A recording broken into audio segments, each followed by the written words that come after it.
Hi everybody! Today we're reading Thidwick the Big-Hearted Moose by Dr. Seuss. We have a couple guests with us today. We have Thidwick himself, and Polly decided to join us. Thidwick the Big-Hearted Moose is a story about just a kind and gentle moose, and it has lessons that we can all learn from. Up at Lake Winnebago, the far northern shore, lives a huge herd of moose, about 60 or more. And they all go around in a big happy bunch, looking for nice, tender moose moss to munch. Up at Lake Winnebago, one day they were lunching, just strolling along and enjoying their munching, for the moose moss that day was especially fine, when it happened that Thidwick, the last moose in line, saw a bingle bug sitting. The bug called out, "Hey!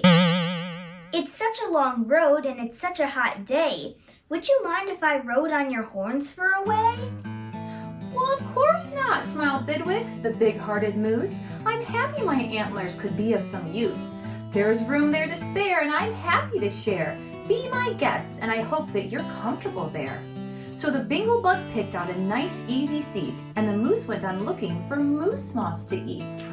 Well, an hour or so later, that bug heard a squeak. And he heard the small voice of a tree spider speak.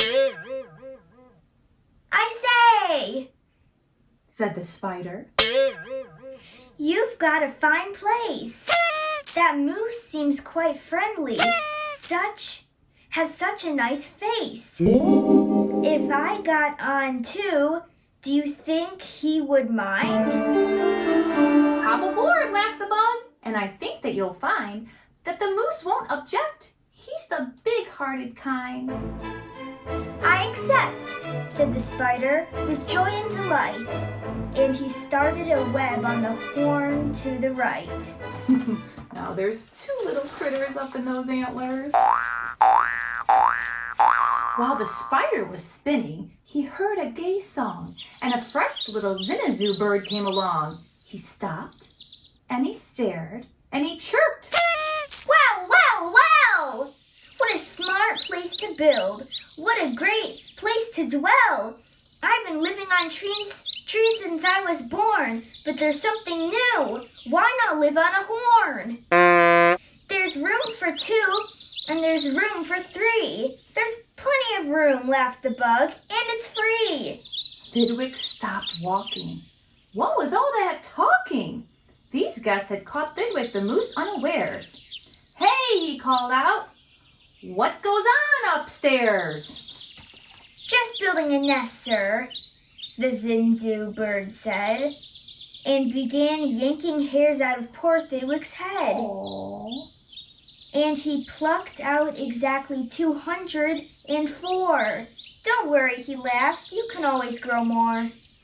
Then he dozed off to sleep in his fine moose hair nest. "This bird," murmured Thidwick, "is sort of a pest. But I'm a good sport, so I'll just let him rest. For a host above all must be nice to his guest."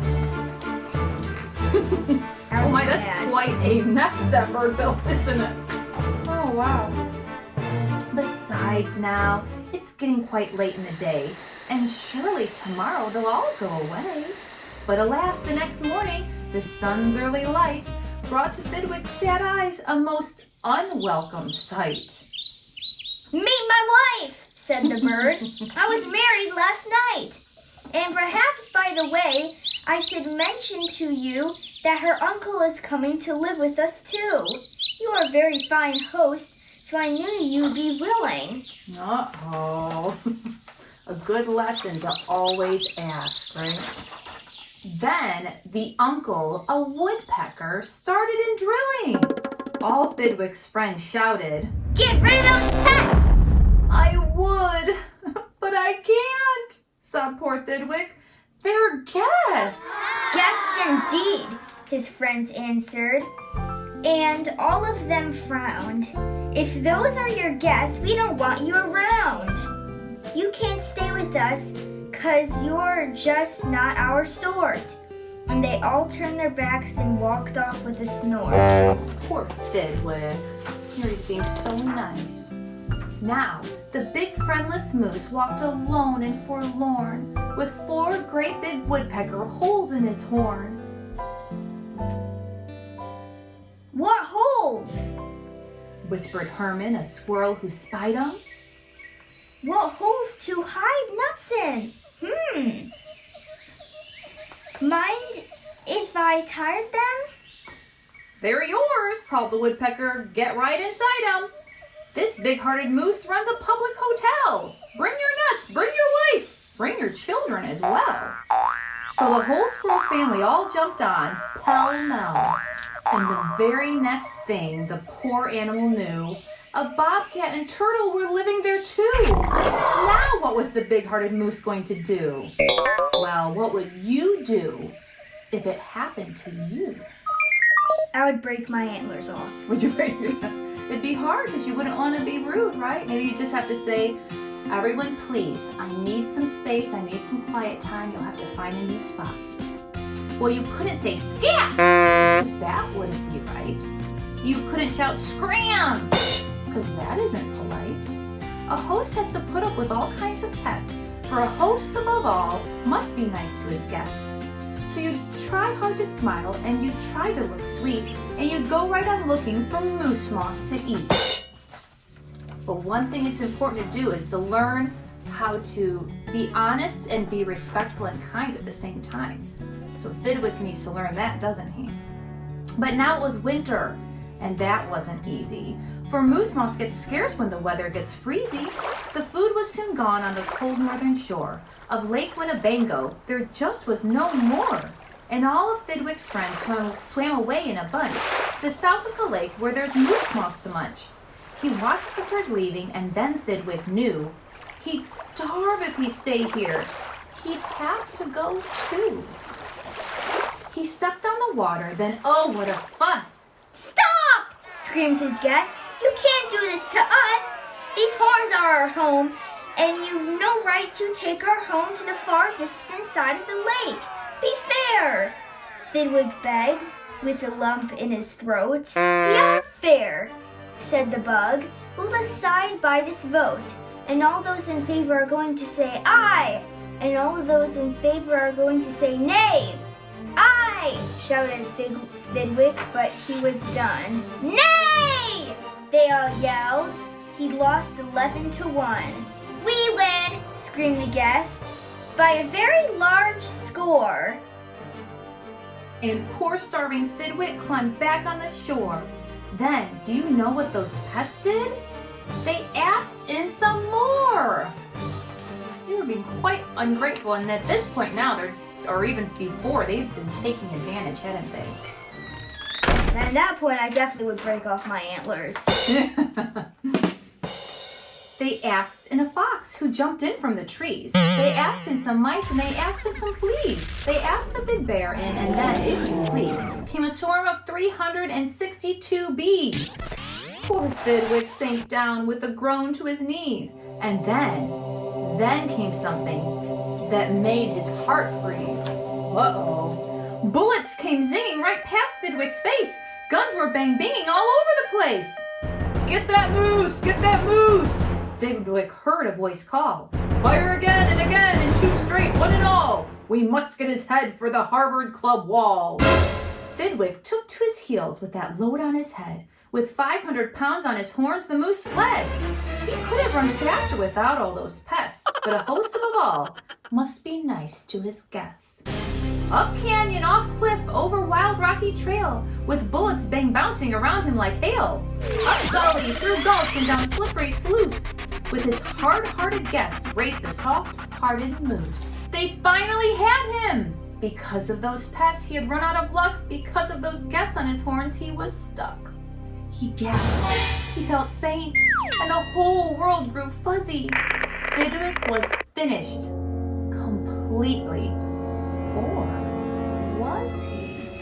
Let's see what happens. Finished? Not Thidwick. Decidedly not.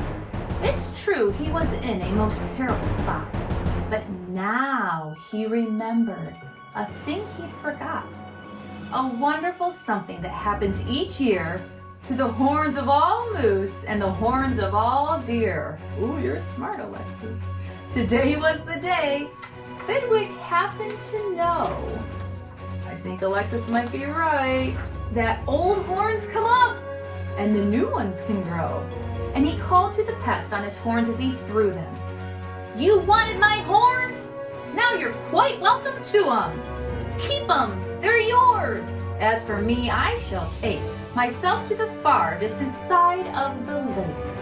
And he swam Winnebago and found his old bunch and arrived just in time for a wonderful lunch at the south of the lake where there's moose moss to munch. His old horns today are where you knew they would be.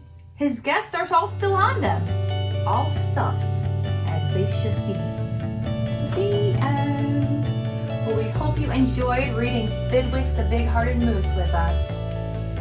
Bye! Hi everybody! Today we're reading Thidwick the Big-Hearted Moose by Dr. Seuss. It's actually a wonderful story.